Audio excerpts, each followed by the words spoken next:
What's good, y'all? It's Coffee back with the news. We got some viral videos to get into and react to, some hip-hop news, some NFL sports news, and much more. So make sure you hit them buttons, but more importantly, join the discussion. Let's coffee talk it up. So first up, man, two shows that are, dope TV shows, in my opinion, for those that love to get their binge watch on, like myself. Two great shows have announced dates for their new seasons. Two shows people have been waiting on that have kind of had a hiatus in between seasons. And the first one, as you see in this little video clip where it just looks like two crime scene investigators like labeling the evidence or whatever, and you see that cartel enforcers, them twins, walk through. Y'all probably recognize them from Breaking Bad. And this little interesting clip here is actually, as you see it play out, the way that Vince Gilligan has announced the release date or the premiere date for the new and I believe final season of Better Call Saul.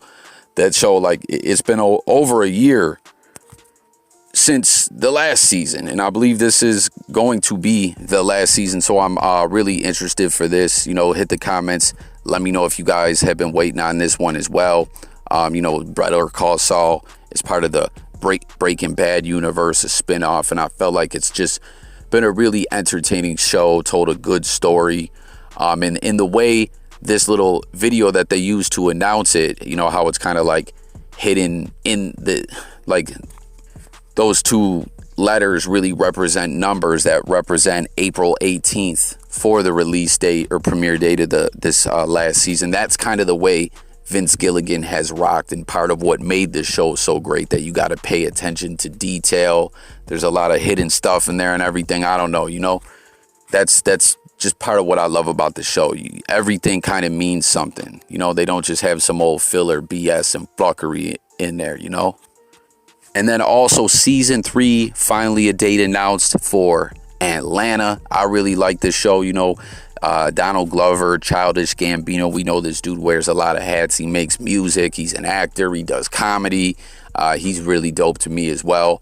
I was a big fan of this show, but it's shit. You talk about a hiatus in between seasons. I want to say it's been like 3 or 4 years since season 2 ended. I don't know what the holdup was, but they have announced March 24th, ATL Atlanta returns.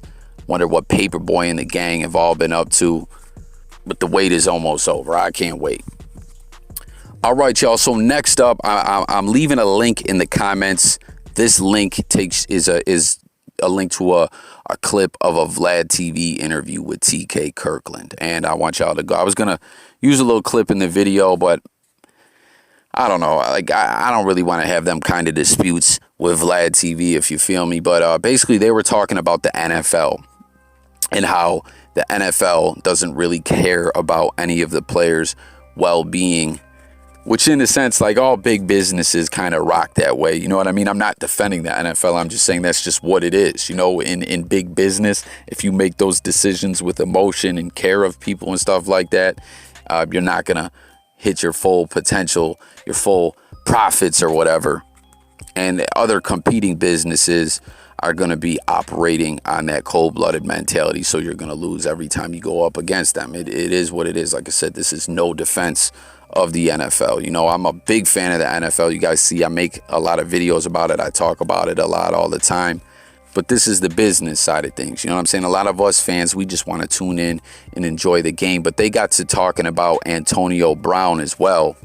And TK Kirkland was saying he believes 100% that AB has CTE, and that it's almost kind of good he's out of football, because he was leading down a path that was going to put him in an early grave, is what TK Kirkland believes.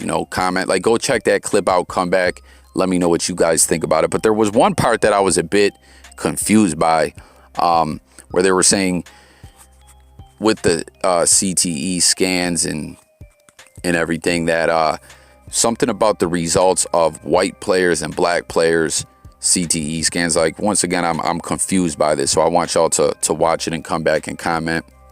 He was saying that there's some kind of racist system involved in all that, And what I'm saying, I don't understand it. I'm not saying I disagree with what they're saying. I'm saying I was just kind of truly a bit confused by what he was saying. But basically, they were just talking about, you know, how careless the NFL is and how much money they make, and, you know, how the owners are in the billions and the players. They were saying what the players get is peanuts compared to what the owners, which, you know, the players make millions of dollars. Let me know if you guys will call their earnings peanuts as opposed to what the owners got. You know, because we know there is no NFL without the players. But, you know, it's a big collaboration of a lot of things, you know, the fans tuning in, TV contracts, stadiums, all kinds of business involved. So with the future collective bargaining agreements and whatnot, you know, we're going to see the Players Association, the union, fight for the players to get more and more. A lot of people theorize that there's going to be a major lockout after this current collective bargaining agreement is up. I forget when it expires, but let me know if you guys think a lockout is on the rise as well. And go check the clip out, come back. Let me know what you thought about the commentary on what they were speaking on in general regarding A, B, C, D, E, and all that. Yo, then this was absolutely fucking hilarious to me, man. As we know, the internet is still buzzing about that viral altercation fight at the bowling alley between Brandon Bill's, Danieleigh's brother, and Dababy. And of course, there's going to be a lot of memes about this. Y'all know how it goes on the internet. You know what I'm saying? Meme Central. And, you know, comment and let me know some funny ones you've seen. You see this first one. I got a kick out of this, where you see a guy throwing like a roundhouse kick as his friends or his team is beating up some guy. They're like, yo, this was Dababy when security, his security or his team was beating up Danieleigh's brother. And then how about this one, y'all? What you should do is this.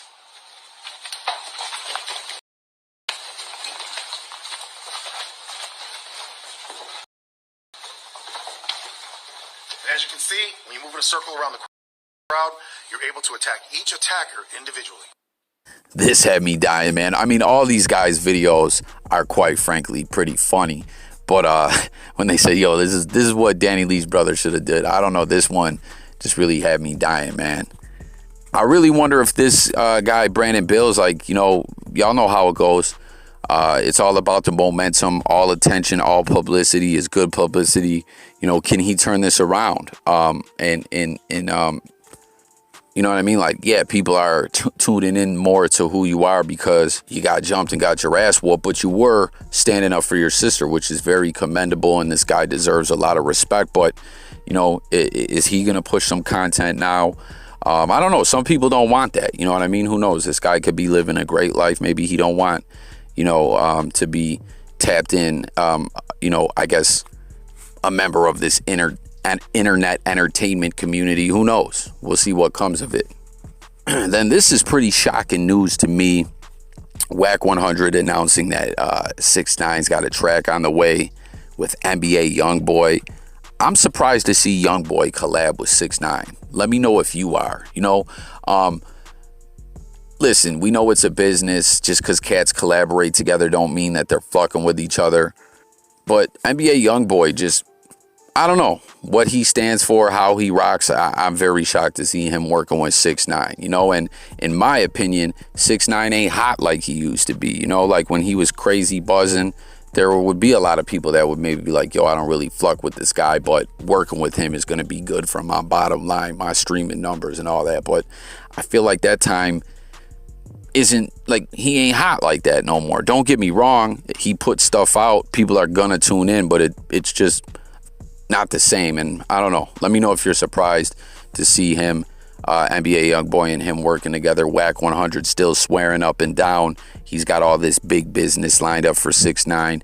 You know what I'm saying? European tours, album, you know, new album. I think he said some acting roles, like big business. What'd he say? You know, y'all remember back on the Clubhouse interview, well, not Clubhouse interview, on that old Clubhouse clip, he was talking about he lined up like 35 million worth of business for him the first week he obtained his management rights. So who knows? And then last up, y'all, don't ever do this in your life. This blew my mind when I saw this. What do you guys think about this, man? Don't ever do this. There could be a very lengthy prison sentence in the future for this individual. They jumped over the counter at the bank because they deposited some money or whatever, or they went to go pull out some money, and they found out that that brethren had been taken by the bank for overdraft fees. And I really couldn't believe this. They actually hopped over the counter, was spazzing on the bank teller. I don't know, it looks like they were trying to go back to the vault. Like, don't ever do this, man. Them overdraft fees is a bitch. But what do y'all think? You guys think this individual got arrested? You think they could try to write this up as like attempted robbery or something like that? You know what I mean? Like, there's certain places you don't really fuck around, right? Airports, banks. Don't ever spaz on the mailman. A lot of people don't know that. You sock out the mailman or something like that, it's almost like knocking out a federal agent or a cop or something. I know someone who was a mailman before, and I'm telling you, you fuck with the mailman, that's big problems for y'all. But that'll conclude the news. I'll be back with some more later. This has been another episode of Coffee Let's Talk in them comments. Don't forget to like, subscribe, and all that if you're new. And I'm gone.